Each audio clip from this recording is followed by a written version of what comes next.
अस्सलामुअलैकुम वरहमतुल्लाहि वबरकातुहू। मैं हूँ शबनम अब्दुल गनी, यानी कि आपकी होम मित्रा। उम्मीद है आप सब खैरियत से होंगे।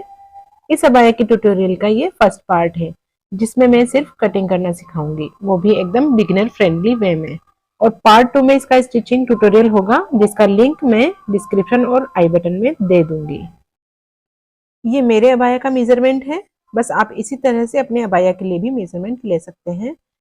घेर की चौड़ाई 62 प्लस 2 इंच मार्जिन के साथ है, लेकिन डबल फोल्ड करने पर चौड़ाई रह जाएगी 31 प्लस 1 इंच मार्जिन का, यानी कि 32 इंचेस। और इसकी कटिंग कर लेंगे आप। अब घेर की जितनी लंबाई रखनी है उसको मेजर कर लेंगे। गाउन की टोटल लेंथ यानी कि जो 51 इंच है, उसमें से बॉडीज यानी चोली की जो लेंथ होगी उसको घटा देंगे। तो जो बाकी बचेगी वही हमारी घेर की लंबाई होगी, यानी कि 51 इंच माइनस 13.5 इंच, तो हुई 37.5। 1 इंच फोल्ड के लिए, आधा इंच सिलाई के लिए। अब बचे हुए फैब्रिक में से चोली की कटिंग करेंगे। 13.5 इंच इसका तैयार नाप है। 1 इंच मार्जिन लेंगे, शोल्डर के यहाँ से 1/2 इंच और 1/2 इंच कमर के यहाँ से घेर की सिलाई के लिए जाएगा। तो 14.5 इंच पे मार्किंग करके हम यहाँ पर इस तरह से मार्किंग करेंगे और सीधी लाइन ड्रॉ करके इसको मेन फैब्रिक से अलग कर लेंगे। ये याद रखें, फैब्रिक 4 फोल्ड होना चाहिए। अब गले की चौड़ाई के लिए 3 इंच पर मार्क करेंगे। ऊपर से 1/2 इंच नीचे की तरफ भी एक मार्क लगाएंगे और फिर शोल्डर का नाप जो भी आपके मेजरमेंट में हो उसके हिसाब से यहाँ मार्क करें। मेरा 7 इंच है, इसलिए एक मार्क ही यहाँ लगेगा।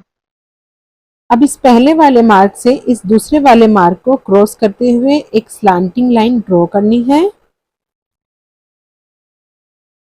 अब इस शोल्डर के मार्क से नीचे की तरफ आर्म होल के लिए मार्क करना है। इसके लिए जितना शोल्डर का नाप होता है उतना ही यहाँ लिया जाता है। मेरे मेजरमेंट में शोल्डर 7 इंच है, तो यहाँ भी 7 इंच पर ही मार्किंग करनी होगी। यहाँ भी एक सीधी लाइन ड्रॉ करनी है। बस्ट के लिए नाप है 9.5 इंच और 1 इंच मार्जिन मिलाकर 10.5 इंच होगा। आर्म होल की लाइन से अब इसे मिला देंगे। अब इस कोने से 1 इंच ऊपर की तरफ निशान लगाना है और इसे क्रॉस करते हुए इस तरह एक कर्व बनाना है। अब अंदर की तरफ भी 1 इंच आगे बढ़ाना है और कॉर्नर से 1/2 इंच ऊपर की तरफ एक निशान लगाना है। यहाँ भी ऊपर से लाते हुए एक कर्व ड्रॉ करना है।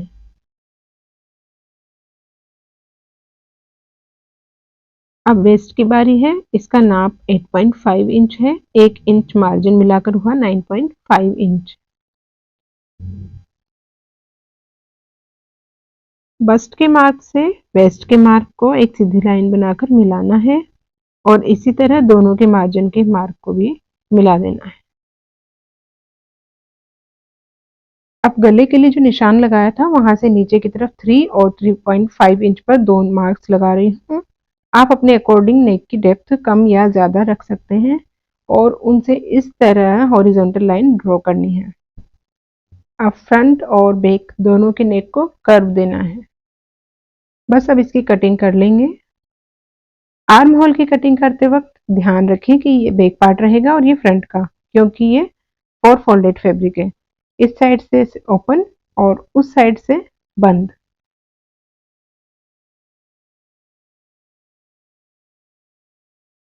ये भी याद रखें, अभी सिर्फ बैक वाले नेक की ही कटिंग करनी है।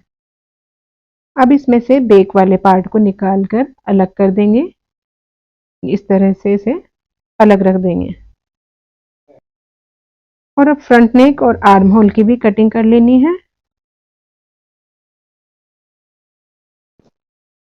अब इस तरह फैब्रिक पीस को उठाकर दूसरी साइड पर फेस करते हुए रखना है और जो निशान सिलाई के लिए लगाया है उसे उस साइड भी ट्रेस कर देना है, ताकि सिलते वक्त दोबारा से नाप न लगाना पड़े। स्लीव्स के लिए आर्म होल से 1.5 इंच ज्यादा विड्थ लेकर फैब्रिक को 4 लेयर्स में इस तरह बिछाना है और बंद साइड से 3 इंच अंदर की तरफ एक निशान लगाना है। फिर इस निशान से ऊपर कॉर्नर तक एक स्लांटिंग लाइन ड्रॉ करनी है और इस लाइन के बिल्कुल बीच में एक मार्क लगाना है और इस मार्क से 1 इंच बाहर और 1 इंच अंदर की तरफ दो निशान और लगाने हैं। अब इस मार्क से बाहर की तरफ निकालते हुए एक कर्व बनाएंगे। एक कर्व अंदर भी बनाना है और दोनों की एंड लाइंस एक दूसरे से इस तरह मिला देनी है। अब स्लीव्स की लेंथ पर निशान लगाएंगे। टोटल लेंथ है 21 इंच, 1 इंच आगे हेम के लिए और हाफ इंच सिलाई का मार्जिन। ये मेरे मेजरमेंट में है, आप अपने नाप के हिसाब से स्लीव्स की लेंथ कम या ज्यादा कर सकते हैं, मार्जिन फिर भी सेम ही रहेगा। अब स्लीव्स की मोरी का नाप लेंगे। इसमें जितने भी मोरी का साइज होगा उससे आधा करके मार्किंग करनी है। जैसे इसका नाप 9 इंच है तो 4.5 प्लस 1 इंच मार्जिन का, तो हो गया 5.5 इंच। अब एक मार्क हेम के मार्जिन के लिए लगाना है जो कि 1 इंच है। फिर यहाँ से आर्म होल तक एक स्लैंटिंग लाइन ड्रॉ करनी है। अभी हम इसकी सिर्फ इसी तरफ की कटिंग करेंगे। फिर इस मार्क से एक स्ट्रेट लाइन ऊपर तक ड्रॉ कर देंगे और अब इसी लाइन से इस फैब्रिक को फोल्ड कर देंगे, यानी जो हेम का मार्जिन होगा उसे नीचे की तरफ फोल्ड कर देना है। अब बस इसकी कटिंग करनी है। एक्स्ट्रा फैब्रिक को हटा देंगे और आर्म होल की साइड भी कटिंग कर लेंगे। अब ये आगे की साइड जो हमने फोल्ड किया था इसकी स्लांटिंग में कटिंग हुई है, ताकि जब हम फ्रेम की सिलाई करें तो यहाँ फैब्रिक पूरा रहेगा। स्लीव्स की कटिंग करते समय इस बात का ध्यान रखें कि आर्म होल में जो कर्व हम अंदर की तरफ बनाते हैं वो स्लीव्स का फ्रंट पार्ट होता है, इसलिए सिर्फ 2 ही लेयर्स की कटिंग करनी है। इसलिए इस तरह से इसकी कटिंग कर लेंगे। अब दोनों स्लीव्स को अलग कर लेंगे और ये देखिए इस तरह से इसे यहाँ फोल्ड किया जाएगा। इस अबाया या गाउन के तीनों मेन पार्ट्स की कटिंग हो गई है, तो अब हम बायस्ड यानी वरेब पट्टी की कटिंग करेंगे। फैब्रिक पर 1.5 इंच का तिरछा नाप लेकर इस तरह से निशान लगाएंगे और अब इसकी हम कटिंग करेंगे। इस वरेब पट्टी को फोल्ड करके नेक पर इस तरह से लगाया जाएगा। ब्राउन अबाया या जैकेट के लिए मैंने 5 मीटर फैब्रिक लिया है। जितनी लंबाई और चौड़ाई चाहिए उसके साथ मार्जिन का ध्यान रखते हुए बॉडीज के लिए फैब्रिक को अलग कर लेना है और इस तरह से 4 लेयर्स में फोल्ड करना है। इस वाले फैब्रिक में कटिंग करते वक्त लेयर्स इधर उधर ना हो, इसलिए पेन से इसे फिक्स कर रही हूँ।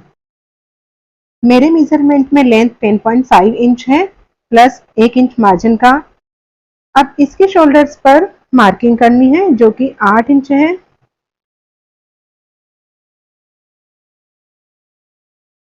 अब यहाँ भी हाफ इंच नीचे की तरफ एक मार्क लगाएंगे और शोल्डर्स 8 इंच है, इसलिए आर्म होल के लिए भी 8 इंच पर मार्किंग करेंगे। अब इस मार्क से स्लांटिंग में एक लाइन नेक की तरफ खींच देंगे और नेक की चौड़ाई 3 इंच ही रख रही हूँ, इसलिए एक निशान यहाँ पर। 5 इंच फ्रंट नेक रखना है, इसलिए एक लाइन यहाँ इस तरह से ड्रॉ करेंगे और अब बस एक लाइन इस तरह। पीछे के गले के लिए 1.5 इंच का नाप लेना है क्योंकि हुड लगाना है और इस तरह कर्व बनाते हुए नीचे मिला देना है। इसी तरह फ्रंट का भी कर्व बनाएंगे। अब आर्म होल के लिए हॉरिजॉन्टल लाइन ड्रॉ करेंगे और जिस तरह ब्लैक अबाया में आर्म होल ड्रॉ किया था उसी तरह इसमें भी कर लेंगे और इसकी कटिंग कर लेंगे, लेकिन सिर्फ बैक साइड की।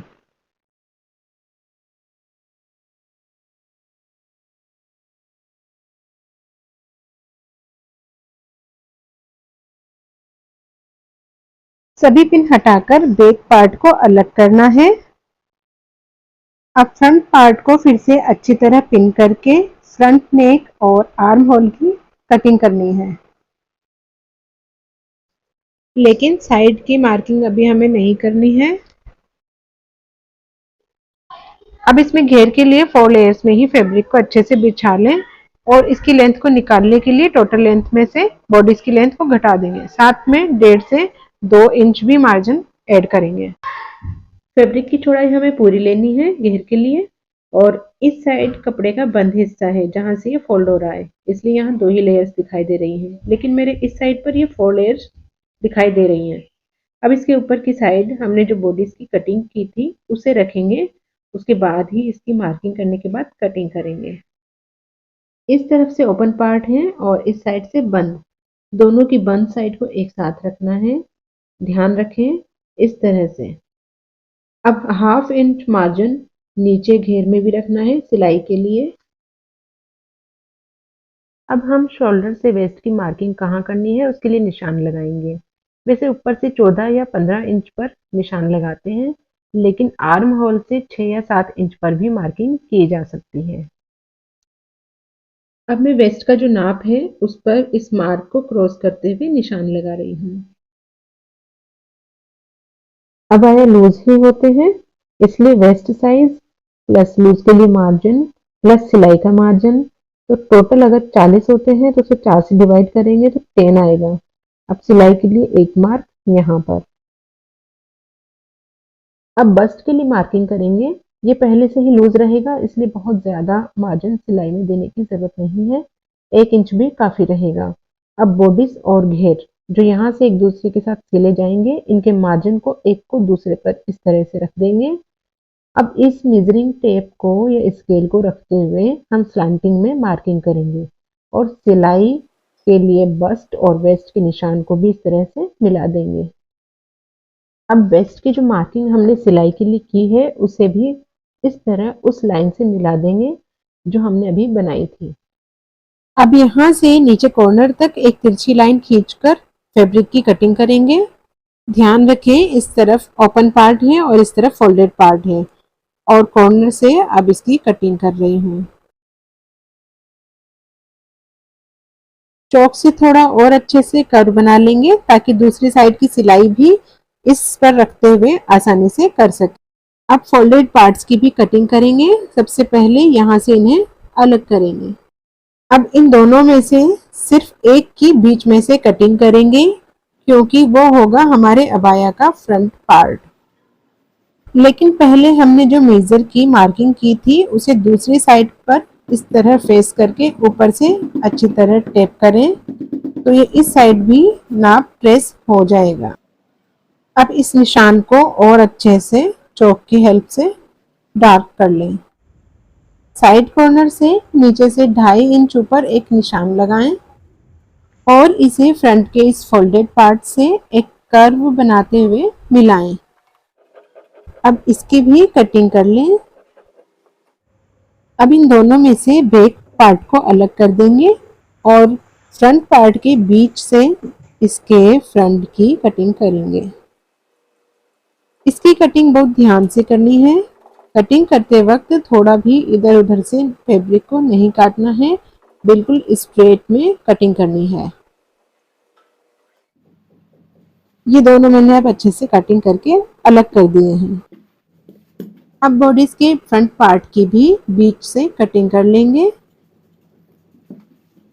ये देखिए फ्रंट में यह इस तरह से रहेगा। और जैसे ब्लैक स्लीव्स की कटिंग की थी इसकी भी कर लेंगे। बस आगे की तरफ 1 इंच की ब्लैक पट्टी लगाएंगे, इसलिए फोल्ड करने के लिए 1 इंच का मार्जिन नहीं देना है इसमें, बल्कि 1/2 इंच का काफ़ी रहेगा। और ब्लैक पट्टी हम 3 इंच चौड़ी लेंगे क्योंकि 2 इंच फोल्ड हो जाएगी, बाकी 1 इंच ऊपर नीचे की सिलाई में चली जाएगी। इसकी डिटेल जो सेकंड पार्ट है उसमें मैं बता दूंगी कि किस तरह से इसकी सिलाई करनी है। तो जो सेकंड पार्ट है वो होगा स्टिचिंग ट्यूटोरियल। इसकी स्लीव्स की कटिंग भी हो गई है, तो अब हम इसे अलग रख देते हैं। अब हम करेंगे हुड की कटिंग जो कि हमारे अबाया को और मॉडेस्ट लुक देगा। नीचे से 1 इंच प्लस 1/2 इंच पर हम निशान लगाएंगे। ये इस तरह से डबल लेयर्स हैं। ये ऊपर की साइड फोल्डेड पार्ट रहेगा और नीचे से ओपन। ऊपर से हम 3 निशान लगाएंगे, 12, 12.5 और 13 इंचेस पे। यहाँ नीचे की साइड से ये अबाया के नेक से जॉइंट किया जाएगा और यहाँ हमें इसकी तिरछी कटिंग करनी होगी। मार्जिन रखकर 11 से 11.5 इंचेस पर मार्किंग कर रही हूँ। अब ऊपर की साइड हमें कर्व देना होगा, इसके लिए ऊपर से नीचे 2.5 इंचेस पर मार्क लगाएंगे और एक कर्व बनाएंगे। अब नीचे वाले मार्क से ऊपर 13 इंचेस वाले मार्क तक एक स्लैंटिंग लाइन खींचेंगे और बस अब इसकी कटिंग कर लेंगे।